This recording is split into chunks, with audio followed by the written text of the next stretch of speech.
एक समय की बात है, एक गांव में डब्ल्यू अच्छे दोस्त थे। डब्ल्यू जहाँ दुबला पतला था, वही बबलू मोटा गोल था। दोनों एक दूसरे पर जान देने का दम भरते थे, लेकिन उनकी जोड़ी देखकर लोगों की हंसी छूट जाती थी। एक बार उन्हें किसी दूसरे गांव जंगल से होकर गुजरना पड़ता था और उस जंगल में जंगली खूंखार जानवर भी भरमार थी। वो दोनों जंगल में से चल दिए। जब वे जंगल से होकर गुजर रहे थे तो उन्हें सामने से एक वाघ आता दिखा। उसे देखकर डब्ल्यू भय से थर-थर कांपने लगे। दुबला पतला डब्ल्यू तेजी से दौड़कर एक पेड़ पर जा चढ़ा, लेकिन मोटा होने के कारण बबलू उतना तेज नहीं दौड़ सकता था। उधर वाघ भी निकट आ चुका था। फिर भी बबलू ने साथ नहीं खोया। उसने सुन रखा था कि वाघ मृत शरीर को नहीं खाता।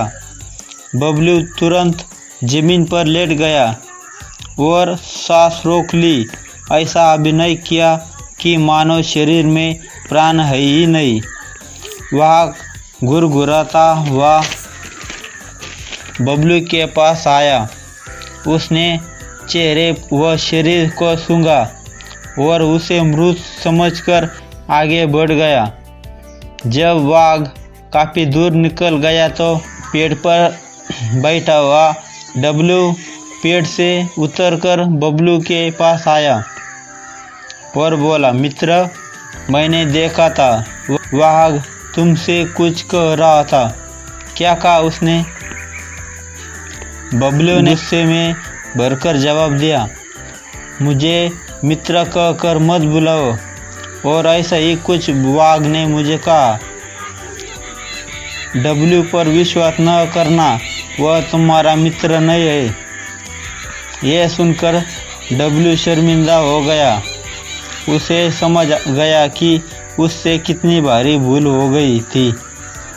उसकी मित्रता सदैव के लिए समाप्त हो गई।